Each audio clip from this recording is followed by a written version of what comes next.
Tiananmen Square Massacre, 1989. Tiananmen Square, in the heart of the Chinese capital Beijing, has been a place of enormous significance in modern Chinese history. For 7 weeks in the spring and early summer of 1989, it was the focus of unparalleled protests by students and workers against the political and economic system, leading to a brutal government crackdown and international condemnation of the communist regime. On April 15, 1989, the spark that ignited the protests was the death of Hu Yaobang, the former chairman and general secretary of the Communist Party of China. Hu was popular among the people of China, as he was seen as being an opponent of corruption and nepotism, and was more democratically minded than many other leading members of the Communist Party of China, being in favor of greater freedom of speech and of the press, a more transparent system, and economic liberalism. His death therefore led to an outpouring of national grief, with small public gatherings arranged as a show of respect and to give people the opportunity to mourn. One of the largest of these gatherings was held at the Monument to the People's Heroes in the center of Tiananmen Square. Students began to join these gatherings in large numbers, seeing them as an opportunity to put pressure on the government to reform aspects of the political and economic system. On April 17th, a group of 500 students marched to the Great Hall of the People to hold a small, informal ceremony of remembrance for Hu Yaobang. The police, fearful that the marchers were intent on causing trouble, dispersed the group. This led to more students joining the gathering in Tiananmen Square, where their leaders produced the list of 7 demands, their suggestions on how China should be reformed. The following day, a group of students tried to take these demands to the Standing Committee of the Communist Party. They were prevented by a hastily formed police presence and left, frustrated at the lack of an official response. The students tried again, organizing a sit-in outside of the official government residence. On April 20th, the police used batons on the protesters, and when news of the violence filtered back to the students in Tiananmen Square, furious anger erupted.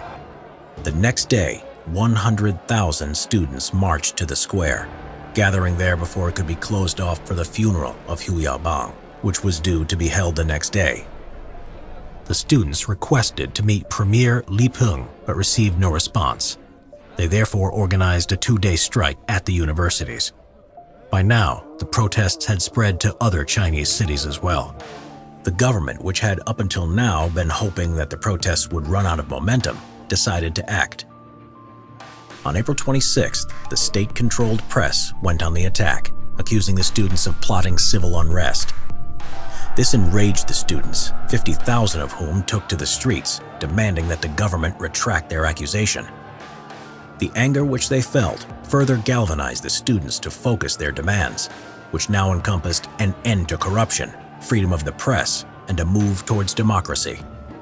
In this, they had the support of the workers of Beijing who joined the protests. On May 4th, 100,000 students and workers marched in Beijing to demand meetings between student leaders and the government, as well as an acceleration of political and economic reform. This was rejected by the government, which only agreed to talk to certain members of approved student organizations. The protesters decided to take advantage of the fact that the leader of the USSR, Mikhail Gorbachev, would be arriving in China on May 15th. His visit had generated a huge amount of international interest, meaning that large numbers of foreign journalists were present in China. The protesters knew that this gave them a unique opportunity to put pressure on the government, who would want to avoid negative publicity. Therefore, on May 13th, the protesters demanded that the government withdraw the accusations made in the press on April 26th. A significant number of protesters in Tiananmen Square also went on hunger strike, an act which won them the support of many ordinary people who saw the students as being willing to sacrifice themselves for the good of all Chinese people. On May 18th, Premier Li Peng and several of the student leaders met for a televised debate. However, rather than having a dialogue, the discussions were confrontational. By now, the government, led by Deng Xiaoping, was desperate to end the protests.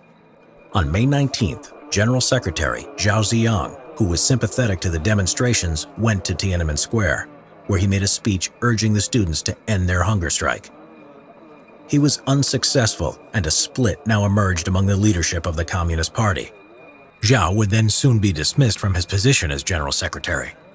Some more moderate figures wished to make concessions to appease the protesters and end the tension. Others, such as Li Peng, disagreed regarding the lengthy protests and the idea of being seen to give in as a threat to China's stability. The hardline members who were in control of the armed forces won the debate in support of the paramount leader, Deng Xiaoping, and on May 20th, martial law was declared in Beijing. The military were ordered into the city, but found their way blocked by a mass of protesters. In the face of such mass unrest, the army was ordered to withdraw on May 24th, and the demonstrations continued. During this time, the demonstrators built and rallied around the Goddess of Democracy, a 33-foot-high statue built from foam and papier-mâché. On the evening of June 3rd, the leaders of the Communist Party then decided to bring the protests to an end once and for all. They ordered the People's Liberation Army to move into Beijing. When hostile protesters set buses alight to use as roadblocks to slow the army's progress, the troops fired live ammunition into the crowds.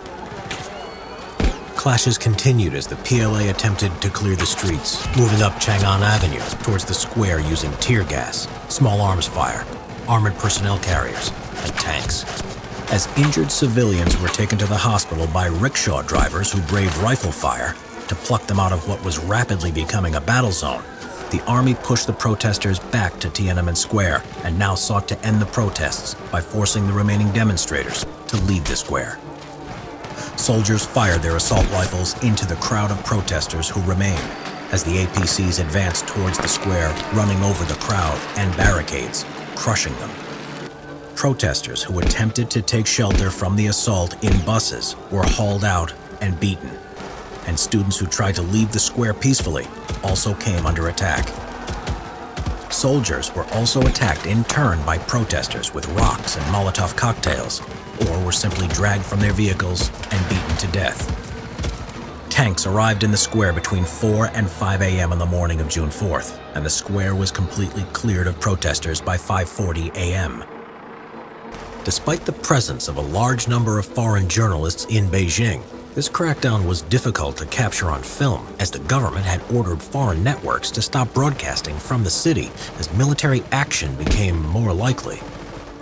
Those that captured footage in the heart of the crackdown risked being attacked or killed themselves and rushed to smuggle it out for the world to see.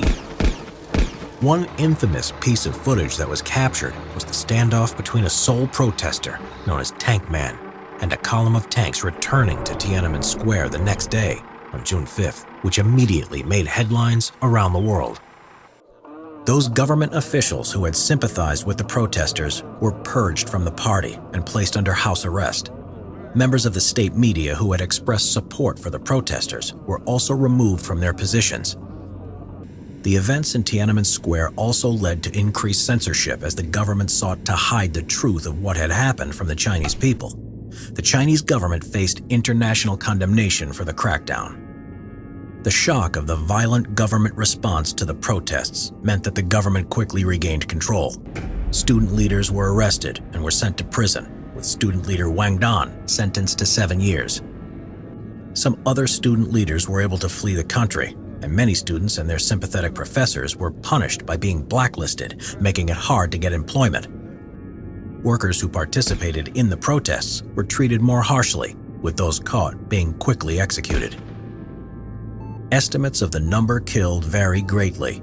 The official Chinese government figure of 241 fatalities is widely thought to be false, with other estimates of the number killed ranging from 800 to 10,000.